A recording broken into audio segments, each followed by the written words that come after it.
በ5.4 ሚሊዮን ብር ጠቅላላ ክፍያ ቤት እየሸጥን ነው። አዎ ይህ ቅድመ ክፍያ አይደለም፣ ሙሉ ክፍያ እንጂ። በቡልጋሪያ መብራት ሰመር ሪል ስቴት አፓርትመንቶችን ከባለ 1 እስከ ባለ 3 መኝታ ቤቶችን እስከ 50% ብድር አመቻችቶ እንዲሁም የንግድ ሱቆችን ከግራውንድ እስከ 3ኛ ፎቅ ድረስ ለሽያጭ አቅርቦላችኋል። ልብ ይበሉ፣ የዋጋ የሚቆየው ለ10 ቤቶች ብቻ ነው። ታዲያ ምን ይጠብቃሉ? አሁኑኑ ይደውሉ።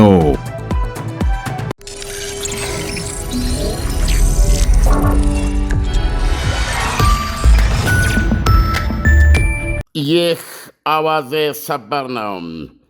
በዩናይትድ ስቴትስ አሜሪካ 26ኛው የዓለም እግር ኳስ ዋንጫ ወደ ሩብ ፍጻሜ ለማለፍ ከተደረጉ ግጥሚያዎች መካከል ሌላ አንድ አዲስ ማራኪ መሳጭ ሆኖ በእግር ኳስ ታሪክ ውስጥ የሚዘከር ገድል ተፈጽሟል። ግብጾቹ ፈርዖኖች በሚያስገርም ሁኔታ ለ70 ደቂቃ በላይ በ2-0 የመሩት የአርጀንቲና ሜሲ መራሽ ቡድን ለማመን በሚያስቸግር ሁኔታ ከውድቀቱ ተነስቶ አገግሞ አቻ ደርሶ ብሎም በተጨማሪ ደቂቃ በ92ኛው ሴኮንድ ባስቆጠረው ሦስተኛ ጎል 3-2 በማሸነፍ ወደ ሩብ ፍጻሜ ለማለፍ ችለዋል። እዚህ ጨዋታ ፍጻሜ ሜዳውን እምባ በእምባ ያደረገው ነበረ። ብዙዎቻችን የራሳችን የተለየ አቋም ቢኖረንም ከሁለቱ ቡድኖች ማንን ትወዳላችሁ በሚለው ላይ ወግነን መቆማችን ሊረሳ የማይችል ቢሆንም ዛሬ እምባዬ በሁለት ዓይኔ ኮለል ብሎ ወርዷል። አንዱ ለወደቁት ጀግኖቹ ፈርዖኖች፣ ሌላኛው ደግሞ ከወደቁበት ተነስተው አርጀንቲናን አንከብክበው ወደ ሩብ ፍጻሜ ይዘው ላለፉት ሜሲና ተፋላሚ ወታደሮቹ የደስታ እምባ ነበረ። በዚህ በኩል የግብጾቹ የሐዘን እምባ፣ በዚያ በኩል የነ ሜሲ በወኔ በላብ በጥረት በግረት በችሎታ በክህሎት የተገኘ ተገቢ ደስታ፣ የደስታ እምባ ሜዳ ላይ ጣምራ ሆኖ ሲፈሱ ተመልክተናል። ዋው! እግር ኳስ እንዴት ይጣፍጣል! እንዴት ያስጨንቃል! እንዴትስ ፈታ ያደርጋል! የእግር ኳስ ጣዕሙ፣ ውበቱ በእውነቱን ዛሬ ይህን ጨዋታ ለተመለከተ በጣም የሚገርምና አስደናቂ ነበረ። ይህን ጨዋታ አዋዜ አልተመለከተውም ሙሉውን። ከ70ኛው ደቂቃ በኋላ ነበረ የተቀላቀልኩት። ምክንያቱም በራሴ የተነሳ ነው እና አንድ ወዳጅ ይደውልልኛል። ወዳጄ ግዛት ወርቁ ይባላል እና ምን አለ፣ እግር ኳስ አርጅቷል አለ። ለጊዜው የገባኝ ነገር ባይኖርም ወዳጄ አንዳች አንጀቱን የቆረጠው ነገር አለ ብዬ አሰብኩ። እግር ኳስ አርጅቷል፣ ምንም ትርጉም መስጠት አቁሟል፣ ይሄ በአጠቃላይ በቁጥጥር ስር ወድቋል፣ ይሄ የምናየው እውነት አይደለም ማለት ነው እያለ ተብከነከነ። ነገሩን ለማሳጠር ምንድነው ነገሩ አልኩት። ግብፅ አርጀንቲናን 2-0 እየመራች ነው አለ። መብረቅ የመታኝን ያህል ክው አልኩ። ተዘናግቼ ኖረዋል። ጨዋታው እየተካሄደ ኖረዋል። በቀጥታ ወዳጄን በል በኋላ እንገናኛለን ብዬ የቴሌቪዥኑን ቻነል አስተካከልኩት። ከዛማ ምን ልበላችሁ፣ ጨዋታው እንዴት ይጣፍጥ ነበረ። ፈርዖኖች ትልቅ ጥፋት አጥፍተዋል። በሌላ በኩል ደግሞ አይፈረድባቸውም።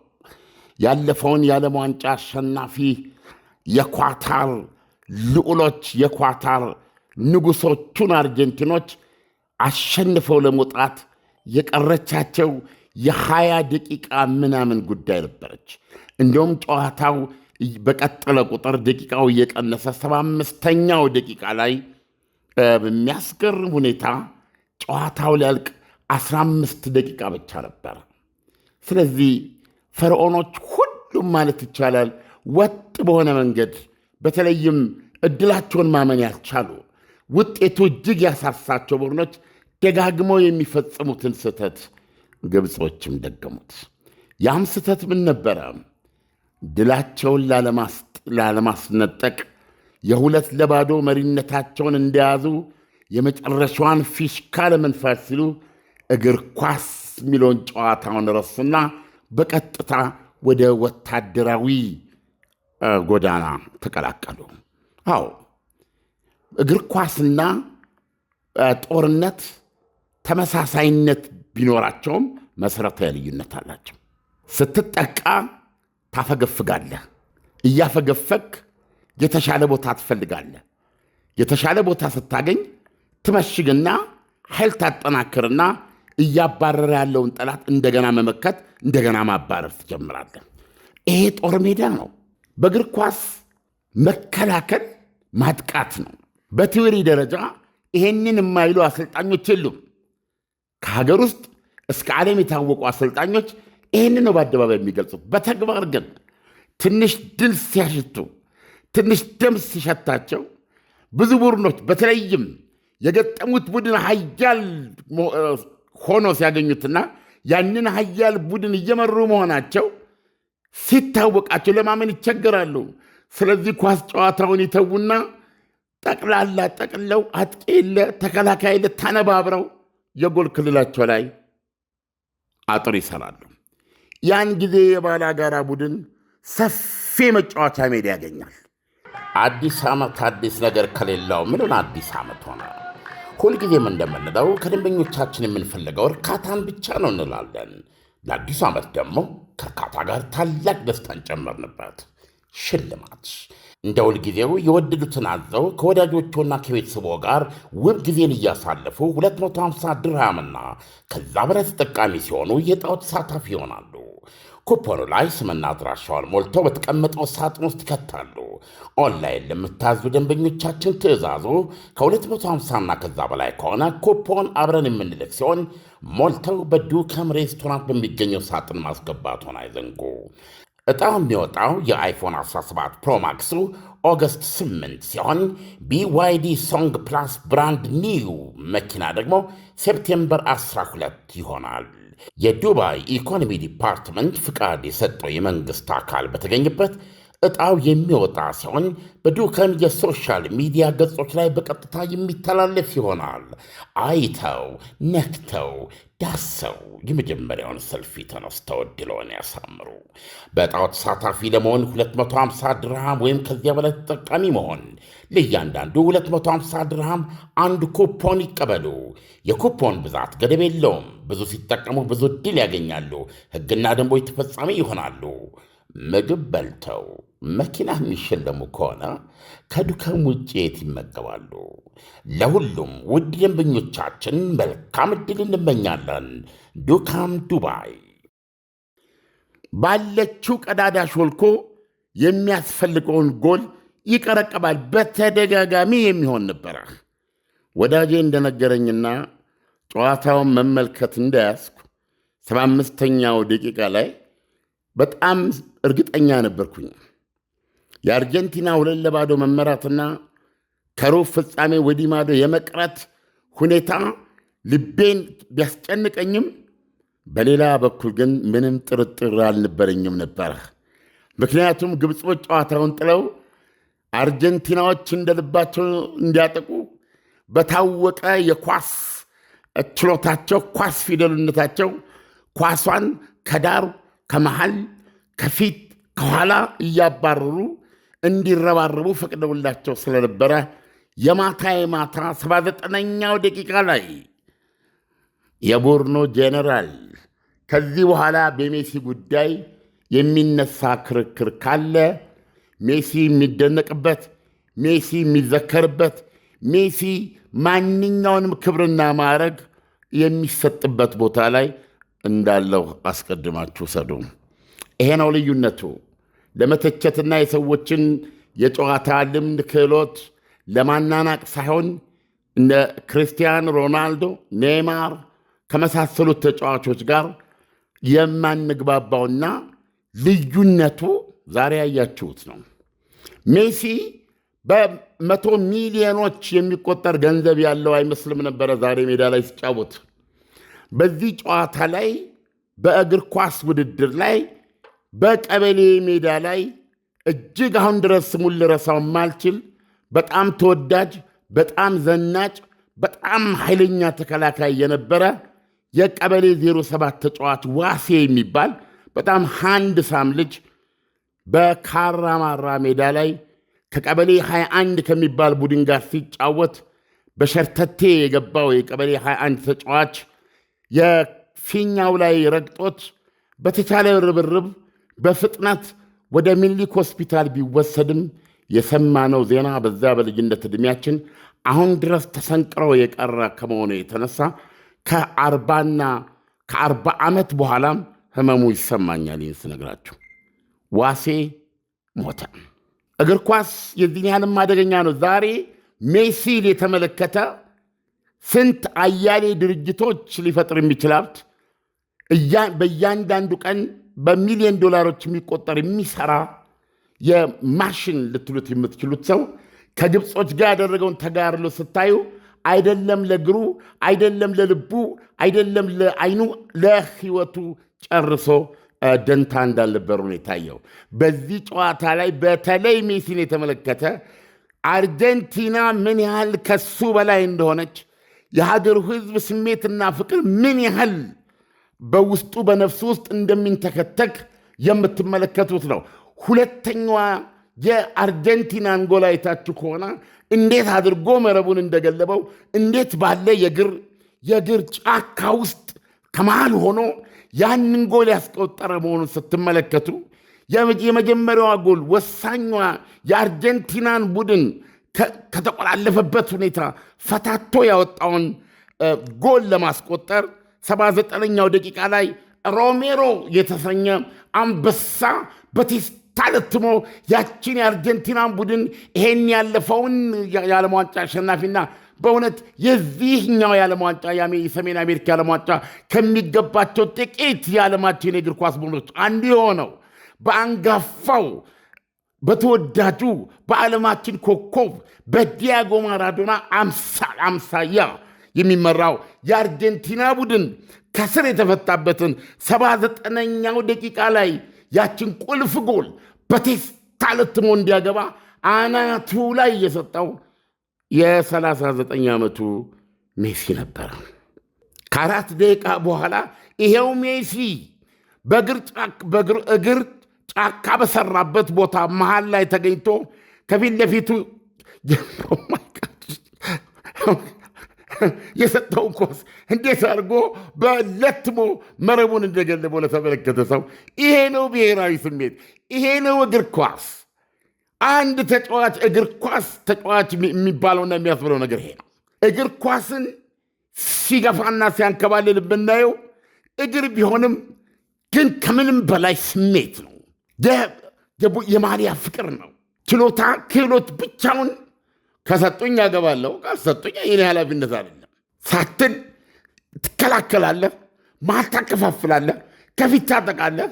መጨረሻ ላይ ሜሲ ከሁለተኛ ጎልና ከ92ኛው ደቂቃ ላይ ፈርናንዴዝ ክሮስ የተደረገለትን ኳስ እንዲሁ በቴስታ ለትሞ በማግባት የፈርዖኖቹን አፋፍ ደርሶ የነበረ ሩጫ በወሳኝ መልኩ ከቀለበሰውና የመጨረሻው ፊሽካ ከተነፋ በኋላ ኃያሉ ሜሲ ኦፍኮርስ በመጀመሪያው ግማሽ በኋላ ላይ እንዳየሁትና እንዳነበብኩት ፔናልቲ ሁሉ ስቷል። ነገር ግን ዋው ጀግንነት አይተናል። ኔቨር ሴይ ዳይ ይላል ያባትሪ እና በፈርዖኖች በኩል የታየው እንደ ድክመት የሚቆጠረው ነገር ጨዋታውን ከሁለተኛ ጎላቸው በኋላ አብቅቷል።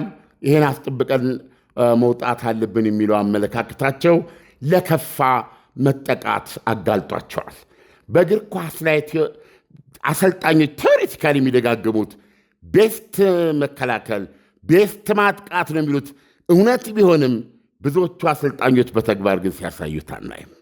ይህም ሆኖ ግን በዛሬው ጨዋታ ላይ ግብጾች አፈገፈጉም አላፈገፈጉም የአርጀንቲና ቡድን የኳስ ክህሎት፣ የአርጀንቲና ቡድን የማሊያ ፍቅር፣ የአርጀንቲና ቡድን የታሪክ ተጠያቂነት፣ የአርጀንቲና ቡድን ስሪት በእውነት የተለየ ሆኖ ተፈጽሟል። ስለዚህም የሰሜን አሜሪካ የዓለም ዋንጫ እዛ ባለፈው ሜክሲኮ ላይ እንግሊዞች ከሜክሲኮ ጋር ያደረጉት ፍልሚያን አሁን ደግሞ አርጀንቲና አበቃ፣ አለቀ፣ ተከተተ፣ ተደመደመ ተብሎ የመገነዣው ገመድ መጥቶ ሁሉ ነገር ከተዘጋጀ በኋላ ከመቃብር የመነሳት ያክል ምክንያቱም 2-0 እየተመራ ደቂቃው 75ኛው ደቂቃ ላይ ደርሶ እያንዳንዷ ሴኮንድ አእምሮህን ትነዘንዘዋለች። እያንዳንዷ ሴኮንድ ልብን ታስጨንቀዋለች፣ ተስፋ ታስቆርጣለች። ኳስ በረዘመች እድፎሪ በወጣች ወይ በኮርና በኩል በወጣች ወይ አንድ ኳስ አንድ ተጫዋች ይዞ አብዶ በሰራ ቁጥር ልብህ ትርታው ይጨምራል። ደቂቃ አለቀ፣ አበቃ፣ ወይኔ የሚል ነገር ነው እና በእውነት እጅግ የሚገርም ጨዋታ ተመልክተናል። አርጀንቲና አበቃ፣ ተከተተ፣ ተደመደመ ተብሎ ሁሉ ነገር ካበቃ በኋላ በታላቁ ሜሲ በእውነት ጀግንነት፣ ተፋላሚነት በአስደናቂ ሁኔታ ይህንን አሳዛኝ ሁኔታ ቀልብሰው ለሩብ ፍጻሜ ከ8ቱ አገሮች መካከል አንዱ በመሆን ተቀላቅለዋል። ኢሳያስ የአርጀንቲና ደጋፊ ኮንክ እንኳን ደስ አለ። እንኳን አብሮ ደስ አለን። አለም አሁን አንተ ዜናውን እየተነተንከው ባለው ሰዓት እኔ ሳስብ የነበረው አፍሪካውያን እጅግ በጣም ከባድና ኃይለኛ ተፎካካሪ እየሆኑ መምጣታቸውን በዚህ ዓለም ዋንጫ ማየታችን ነው እና እያንዳንዱ የአፍሪካ ሀገራት ኢሳያስ ልቃረን አስቤ አይደለም። በአጋጣሚ በዚህ መለየት እፈልጋለሁ። ግብፅ፣ ሞሮኮ፣ አልጄሪያ እነዚህ ነበሩ አይደለም በዚህ ዓለም ዋንጫ ላይ ኬፕ ቨርዴ አፍሪካ። እነዚህኛዎቹ የማገረብ ሀገሮች ነው የሚባሉት በነገራችን ላይ እና በአፍሪካ አህጉር ውስጥ የሚገኙ የመካከለኛው ምስራቅ ሰዎች ናቸው ብዬ ነው የማስበው። ይሄ በማለት አፍሪካዊነታቸውን ለመካድ አይደለም። ነገር ግን አፍሪካ ኢሰንሺያሊ የጥቁሮች አህጉር ናት። ስለዚህ ወደ አላስፈላጊ የፖለቲካ እንዳይወስደን እንጂ ግብፅ ከአፍሪካ አንድነት መባረር አለባት የሚለው እምነቴም ከዚህ የተነሳ ምክንያቱም አፍሪካ በፔሌ ነፍሱን ይማረውና በ2010 የደቡብ አፍሪካ የዓለም ዋንጫ አፍሪካ ይህንን ዋንጫ ታነሳለች ብሎ ትንቢት ከሰጣ 16 ዓመት በኋላ እንኳ ለሩብ ፍጻሜ ሳናልፍ ረግፈናል። ስለዚህ አፍሪካ ጥቁር አፍሪካ ነው። እነ ግብፅ እነ ሞሮኮ የመካከለኛው ምስራቅ አገሮች ናቸው ወይም የአረብ ህዝቦች ናቸው እና በአፍሪካ አህጉር እኔ በግሌ አልወስዳቸውም። በነገራችን ላይ ኢሳያስ ከዚህ ቀደምም ምንድነው የተባበሩት መንግስታት ድርጅት ዋና ጸሐፊ ሲመረጥ እንግዲህ እኛ ብዙዎቻችን የምናውቃቸው ፔሬዝ ደ ኩሊያር የሚባሉ የፔሩ ዋቴቨር ተወላጅ ነበሩ። ከዛ በኋላ እንግዲህ በፊት የነበረውን በማድረግ ተራዊ አፍሪካ መሆን አለበት ተብሎ ቡትሮስ ጋሊ ተመረጡ። እኛ የግብጾች የተባበሩት መንግስታት ድርጅት ዋና ጸሐፊ መሆን በምንም መንገድ እንደግፈው አንችልም። በምንም መንገድ እኛ ከግብጾች ጋር የራሳችን ልዩ ታሪክ አለን። ምክንያቱም በግብጾች ያላቋረጠ ጥቃት የሚደረግብን ማንም ዓለም አሁንም ድረስ አይኑ ያልተገለጠው ለሚቀጥሉት 10 ዓመታት አሁን በማይ ሁኔታ ዓለም በኢትዮጵያ በኩል ሆኖ የኢትዮጵያን ሁኔታ የሚረዳበት ነገር እኔ አይታየኝም እስካሁን ድረስ እና ግብጾች በጣም ግፍ ፈጻሚዎች ናቸው በፖለቲካ ደረጃ ከሄድን። ነገር ግን ቡትሮስ ጋሊ ሲመረጡ አፍሪካ ተመረጠች ተብሎ ታላቅ የሚዲያ ጫጫታ ነበረ እና በወቅቱም ጠንካራ አፍሪካውያን ይህንን አበክረው ለመቃወም በመቻላቸው በቡትሮስ ጋሊ ቀጥለው የጋናው ኮፊ አናን ተመረጡ ማለት ነው። ኮፊ አናን የመጀመሪያው አፍሪካዊ የተባበሩት መንግስታት ዋና ጸሐፊ ናቸው። ቡትሮስ ጋሊ የመጀመሪያው አፍሪካዊ የተባበሩት መንግስታት ድርጅት ዋና ጸሐፊ ማለት ፋላሲ ነው። ቡትሮስ ጋሊ የመጀመሪያው የአረባዊ የተባበሩት መንግስታት ድርጅት ዋና ጸሐፊ ነበሩ እና ይሄ በዚህ ደረጃ ነው መታየት ያለበት በእኔ አመለካከት። ስለዚህ አፍሪካ ለሩብ ፍጻሜ ሳታልፍ እየረገፈችበት ነው የዓለም ዋንጫ። የግብጾችን ግን በዚህ በእግር ኳሱ ላይ ስንመለከት ሪሊ አስደናቂ ኦልሞስት ወደ ሩብ ፍጻሜ ማለፍ ችሎ ነበር ተብሎ ሊዘመርላቸው የሚገባ ድንቅ ቡድኖች ናቸው። አሁን መቀጠል ትችላለህ ኢሳይያስ። ዓለም እንግዲህ የግብፅና የአርጀንቲና ጨዋታ እጅግ በጣም ከባድ ፍልሚያ ነበረ ማለት ይቻላል። አርጀንቲና ኦልሞስት ካበቃላት በኋላ ነው ሪከቨር አድርጋ ማሸነፍ የቻለችው ማለት ነው። ከዚህ የምንረዳው ተፎካካሪ ሀገራቶች ከየትኛውም ዓለም ይምጡ፣ ለምሳሌ እንግዲህ ግብፅ በአፍሪካ ውስጥ ተካታ የአፍሪካ ህብረት አባል ሀገር ነች። ከዚህ አቅጣጫ ስንመለከተው ትልቅ ተስፋ ነው ብዬ ነው ማስበው። ዓለም አዲስ ዓመት አዲስ ነገር ከሌለው ምንን አዲስ ዓመት ሆነ? ሁልጊዜም እንደምንለው ከደንበኞቻችን የምንፈልገው እርካታን ብቻ ነው እንላለን። ለአዲሱ ዓመት ደግሞ ከእርካታ ጋር ታላቅ ደስታን ጨመርንበት። ሽልማት እንደ ሁልጊዜው የወደዱትን አዘው ከወዳጆቹና ከቤተሰቦ ጋር ውብ ጊዜን እያሳለፉ 250 ድርሃምና ከዛ በላይ ተጠቃሚ ሲሆኑ የዕጣው ተሳታፊ ይሆናሉ። ኩፖኑ ላይ ስምና አድራሻውን ሞልተው በተቀመጠው ሳጥን ውስጥ ይከታሉ። ኦንላይን ለምታዙ ደንበኞቻችን ትዕዛዙ ከ250ና ከዛ በላይ ከሆነ ኩፖን አብረን የምንልክ ሲሆን ሞልተው በዱከም ሬስቶራንት በሚገኘው ሳጥን ማስገባቱን አይዘንጉ። ዕጣው የሚወጣው የአይፎን 17 ፕሮማክሱ ኦገስት 8 ሲሆን BYD ሶንግ ፕላስ ብራንድ ኒው መኪና ደግሞ ሴፕቴምበር 12 ይሆናል። የዱባይ ኢኮኖሚ ዲፓርትመንት ፍቃድ የሰጠው የመንግሥት አካል በተገኘበት ዕጣው የሚወጣ ሲሆን በዱከም የሶሻል ሚዲያ ገጾች ላይ በቀጥታ የሚተላለፍ ይሆናል። አይተው ነክተው ዳሰው የመጀመሪያውን ሰልፊ ተነስተው ዕድልዎን ያሳምሩ። በዕጣው ተሳታፊ ለመሆን 250 ድርሃም ወይም ከዚያ በላይ ተጠቃሚ መሆን፣ ለእያንዳንዱ 250 ድርሃም አንድ ኩፖን ይቀበሉ። የኩፖን ብዛት ገደብ የለውም። ብዙ ሲጠቀሙ ብዙ ዕድል ያገኛሉ። ሕግና ደንቦች ተፈጻሚ ይሆናሉ። ምግብ በልተው መኪና የሚሸለሙ ከሆነ ከዱከም ውጭ የት ይመገባሉ? ለሁሉም ውድ ደንበኞቻችን መልካም ዕድል እንመኛለን። ዱካም ዱባይ። ያ የመካከለኛው ምስራቅ እግር ኳስ ደረጃ በከፍተኛ መርታ እያሳየ መሆኑን እንመለከታለን። አረቦች እግር ኳስን በጣም እግር ኳስ ይወዳሉ። ለምሳሌ የሳውዲ አረቢያን ከሳውዲ አረቢያ በአጠቃላይ ይህን ነዳጅን ብቻ ሳይሆን ነዳጅን የሚያግዙ የነዳጅ ሀብቷን የሚያግዙ ተወዳዳሪ ተነጻጻሪ የኢኮኖሚ ምንጮች የመፍጠር ሰፊ ስትራቴጂ አላት። ከዚህ ከ2030 ፕሮጀክቶቿ ጋር ተያይዞ አንዱ ራሷን ትልቅ የእግር ኳስ ማዕከል ማድረግ ነው እና እግር ኳሱ እንደምትመለከተው በቢሊየን ዶላሮች የሚዘዋወሩበት ነው እና ክርስቲያን ሮናልዶ የዚህ ውጤት አንጻር ነው። አሁን ቤስት የዓለማችን የምትላቸው ተጫዋቾች በመካከለኛው ምስራቅ ውስጥ እየተጫወቱ ነው ያሉት። የሚቀጥለውን የዓለም ዋንጫ የምታዘጋጀው ሳውዲ አረቢያ ናት።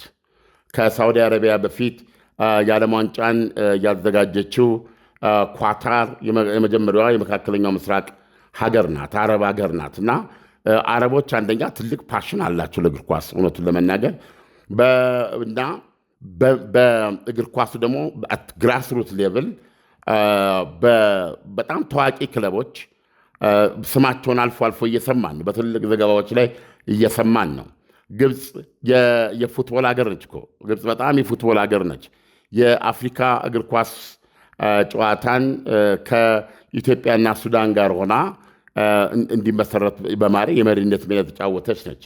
ስለዚህ ስትመለከታቸው የአረቦች እግር ኳስ እና አልጄሪያ ባለፈው ብዙ ደረጃ ከስፔኖች ጋር ነው ከፖርቱጋሎች ጋር ተጫውተው እስኪሸነፉ ድረስ እንዴት በስሜት ይንጡን እንደነበረ አይታል። እነ ሞሮኮ እዚህ በአፍሪካ ዋንጫ መጥቶ ሲጫወቱ እነ ኬይታ ጭንቅላታችን ላይ የቀሩ በጣም እግር ኳስ የሚወዱ በጣም እግር ኳስ የዳበረባቸው ሀገሮች ከፍተኛ ኢንቨስትመንት የሚያወጡና አሁን በመጨረሻ ብሔራዊ ቡድኖቻቸው በዚህ ደረጃ ትልቅ ተፋልሞ እያደረጉ ስላየን አፋችንም ሞልተን የአረቦች የእግር ኳስ ደረጃ ከኤዥያኖች እና ከጥቁር አፍሪካ በበለጠና በላቀ ሁኔታ እጅግ ተስፋ የሚጣልበት መሆኑን ያየንበት የዓለም ዋንጫ ሆኗል እና ግብጾች ዛሬ እስከ 79ኛው ደቂቃ ድረስ ያለፈውን ዓመት አሸናፊና በእግር ኳስ ከብራዚል ጋር በመሳነት የሚታወቁ ሱፐር ፓወርስ ናቸው። በ5.4 ሚሊዮን ብር ጠቅላላ ክፍያ ቤት እየሸጥን ነው። አዎ ይህ ቅድመ ክፍያ አይደለም፣ ሙሉ ክፍያ እንጂ። በቡልጋሪያ መብራት ሰመር ሪል ስቴት አፓርትመንቶችን ከባለ 1 እስከ ባለ 3 መኝታ ቤቶችን እስከ 50% ብድር አመቻችቶ እንዲሁም የንግድ ሱቆችን ከግራውንድ እስከ 3ኛ ፎቅ ድረስ ለሽያጭ አቅርቦላችኋል። ልብ ይበሉ፣ የዋጋ የሚቆየው ለ10 ቤቶች ብቻ ነው። ታዲያ ምን ይጠብቃሉ? አሁኑኑ ይደውሉ። የእግር ኳስ ፓወር ሃውስ ናቸው እኮ እነዚህ ላቲኖቹ ብራዚልና አርጀንቲና። አየህ ያለፈው ዓመት አሸናፊ መሆናቸው ብቻ አይደለም። የዲያጎ አርማንዶ ማራዶና ገነች። ከዲያጎ አርማንዶ ማራዶና በፊት አርጀንቲና በ1978 የዓለም ዋንጫ ወስዳለች። በ1986 ደግማለች። ባለፈው በ2022 የዓለም ዋንጫ ሶስተኛ ዋንጫ ወስዳለች የዓለም ዋንጫ። ስለዚህ ይሄ ሀገር በእግር ኳስ ደረጃ ብትመለከት በግብፅና በአርጀንቲና መካከል በእውነት የሰማይና የምድር ልዩነት ነው ያለው፣ ቴዎሬቲካሊ ማለት ነው። እንደዚህ በሐሳብ ስትመለከት፣ ሜዳ ላይ ስንመለከት ግን ይሄንን ጨዋታ ግብጾች ምን ያሸንፉት የሚችል ነበር። ስለዚህ ፈርዖኖቹን አሁን ልላቸው የምፈልገው ዋው አንበሶች ናቸው፣ ክሊርሊ አንበሶች ናቸው። ነገር ግን አርጀንቲናዎች የበለጠ አንበሶች ናቸው። ዓለም ለትንታኔው ከወዲሁ አመሰግናለሁ። መልካም ምሽት ይሁንልን። መልካም ምሽት።